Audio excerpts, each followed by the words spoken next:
आज अपनी हिंदी की क्लास है, राजस्थान हाईकोर्ट वाली, जिसमें हिंदी आएगी उसकी। इसमें अपना टॉपिक है वर्ण विचार।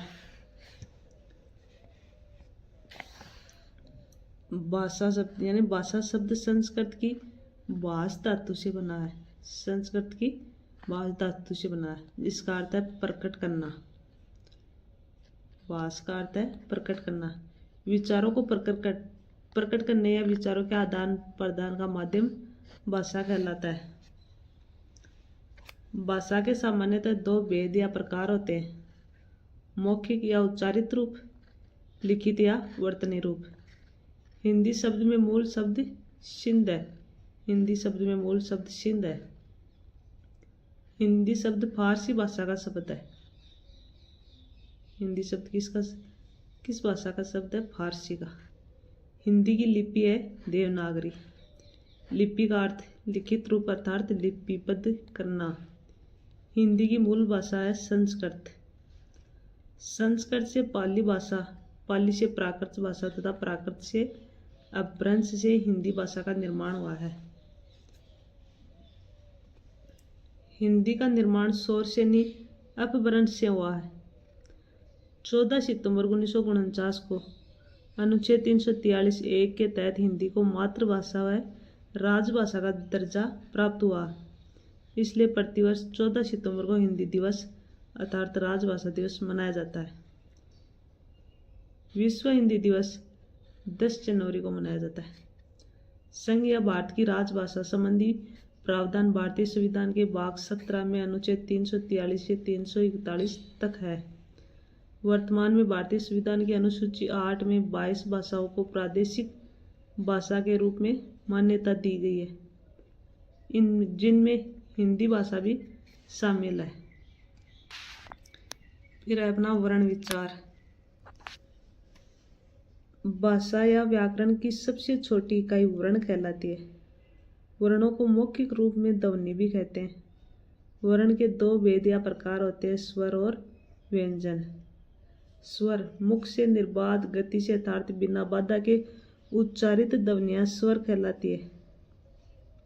हिंदी में स्वर हैं 11 होते हैं, ए आ ई उ री ए आई ओ औ। स्वरों का निर्माण निम्न प्रकार से होता है। ए आ, ए प्लस ए मिलकर ए या आ बनता है। और ई प्लस ऊ ऊ प्लस ऊ। री ए बनता है ए प्लस ई से। आई बनता है ए प्लस ए से। ओ ए और ऊ से बनता है, और औ बनता है ए और औ से। स्वर दो रूपों में प्रयुक्त होते हैं, वास्तविक रूप में ए आ ई ऊ री ए आई ओ औ। मात्रा रूप में स्वर मात्रा रूप में व्यंजनों के साथ जुड़ते हैं तथा व्यंजनों को पूर्ण बना देते हैं। जैसे ये क है, ये हलंत लगा हुआ, ये अधूरा है, तो इसमें ए मिल गया तो ये क पूरा हो गया है। फिर ये क हलंत लगाया तो आधा है, इसमें आ मिला दिया तो का बन गया। क में ई मिलाया की बन गया। इधर भी क में बड़ी ई मिलाई तो बड़ी की होगी। क में ऊ छोटा ऊ मिलाया तो कु, और क में बड़ा ऊ मिलाया तो कु। ये आप देख सकते हो। फिर अपना है द्वित्वीय। ए स्वर का मात्रा चिन्ह नहीं होता है। उपयुक्त स्वरों के अतिरिक्त कुछ अन्य स्वर भी होते हैं। अयोगवा स्वर कितने होते हैं? 2, अंग और ए। आगत स्वर ओ। कभी कभी ये एग्जाम में पूछते हैं कि अयोगवा स्वरों की संख्या होती है, तो ये 2 ही होती है और आगत की 1 होती है। आगत स्वर का आगमन अंग्रेजी भाषा से हुआ तथा यह केवल अंग्रेजी भाषा के शब्दों में ही प्रयुक्त होता है, उदाहरण जैसे ऑफिस, डॉक्टर आदि। फिर है स्वरों के भेद। उच्चारण के आधार पर उच्चारण में लगने वाले समय के अनुसार स्वर 2 प्रकार के होते हैं, ह्रस्व स्वर या लघु स्वर। जिनके उच्चारण में कम समय लगता है, इनमें मूल स्वर भी कहा जाता है। जैसे ए ई ऊ और री। दूसरा दीर्घ स्वर या गुरु स्वर, जिनके उच्चारण में ह्रस्व स्वरों की तुलना में दुगना समय लगता है। आ, बड़ी ई, बड़ा ऊ, ए आई, ओ औ। अन्य भेद है इसका प्लुत स्वर, जिस स्वर के उच्चारण में दीर्घ स्वर से भी अधिक समय लगे उसे प्लुत स्वर कहते हैं। प्लुत स्वर का उच्चारण दूर से ही किसी को बुलाने पर तथा संस्कृत भाषा में के मंत्र आदि के उच्चारण के लिए होता है। इसे त्रिमात्रिक स्वर भी कहते हैं। यह था जैसे ओम, मात्रा 3, यानी ओम बोलते हैं ना इसमें। फिर दूसरा है अपना जीवा की सक्रियता के आधार पर। जीवा की सक्रियता के आधार पर स्वर 3 प्रकार के होते हैं। पहला अग्र स्वर, जिन स्वरों के उच्चारण में जीवा के आगे का भाग सक्रिय रहता है वे अग्र स्वर कहलाते हैं। यथा ई, ए आई और री, ये अग्र स्वर में आते हैं।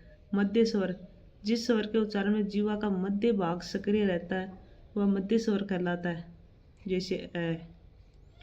पश्च स्वर, जिन स्वरों के उच्चारण में जीवा का पिछला भाग, जीभ का पिछला भाग सक्रिय रहता है वे पश्च स्वर कहलाते हैं, जैसे आ, ऊ, ओ, औ। ओष्ठाकृति के आधार पर स्वरों का वर्गीकरण। ओष्ठाकृति के आधार पर स्वर 2 प्रकार के होते हैं। वर्ताकार स्वर, जिन स्वरों का उच्चारण करते समय ओष्ठों यानी ओठों का आकार वर्त की भांति गोल हो जाता है। ऊ, ओ, औ या ओ। अवर्ताकार स्वर, जिन स्वरों का उच्चारण करते समय ओष्ठ गोलाकार रूप में न होकर किसी अन्य रूप में रहे था। ए आ, ई, री, ए आई। फिर है मुखाकृति के आधार पर स्वरों का वर्गीकरण। मुखाकृति के आधार पर स्वर 4 प्रकार के होते हैं।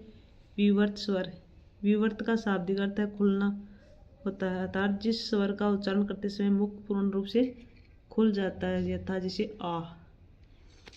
फिर अर्धविवृत स्वर, जिन स्वरों का उच्चारण करते समय मुख आधा खुलता हो, ए ओ। फिर है संवर्त स्वर, संवर्त स्वर का शाब्दिक अर्थ है बंद होना, अर्थात जिन स्वरों का उच्चारण करते समय मुख प्राय बंद सा रहता है, जैसे ई, ऊ और री।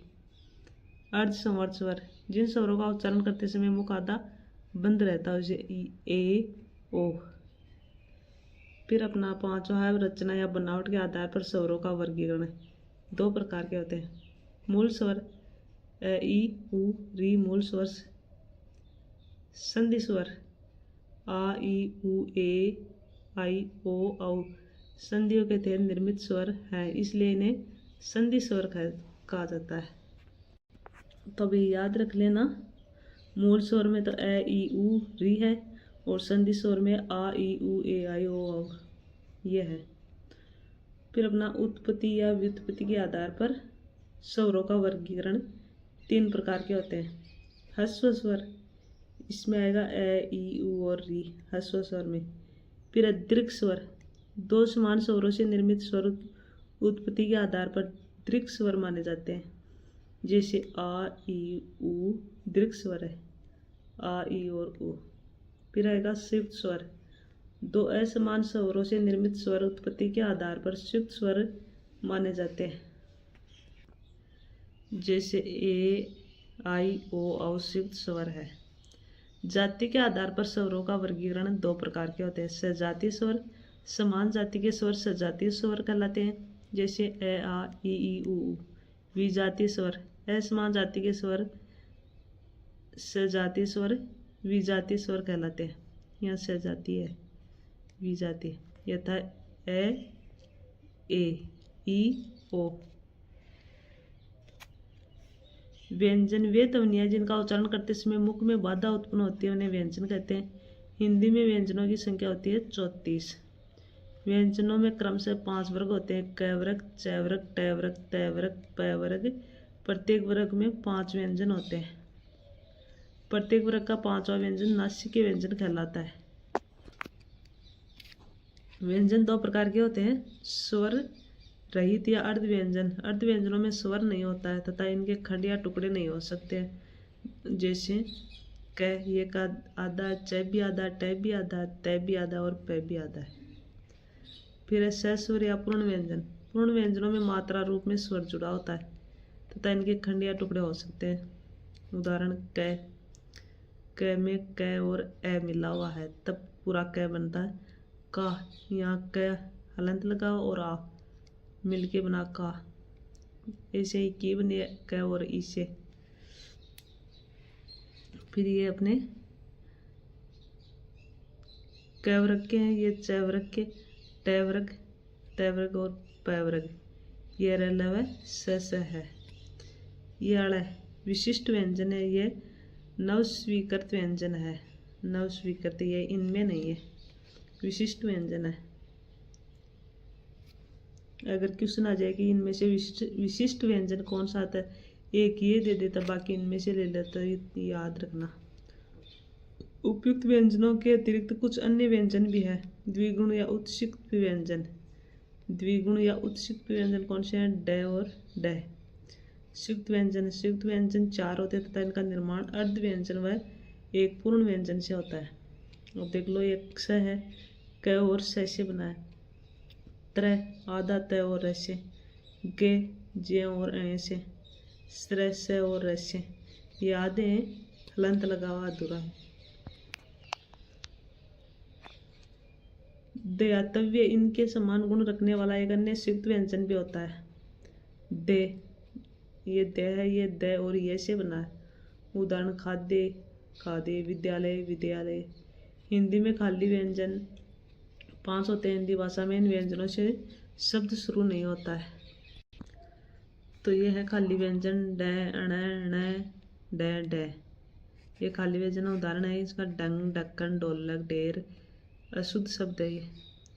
डंग, ढक्कन, ढोलक, ढेर ये शुद्ध शब्द है। नीचे वाला ऊपर वाला अशुद्ध है। हिंदी में 5 आगत व्यंजन भी स्वीकार्य है जो अरबी, फारसी या उर्दू भाषा से ग्रहण किए जाते हैं तथा अरबी, फारसी या उर्दू भाषा के शब्दों में ही प्रयुक्त होते हैं।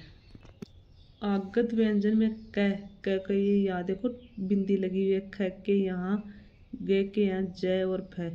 ये आगत व्यंजन है। उदाहरण है कत्ल, जमीन, आजादी, जरा, राज आदि।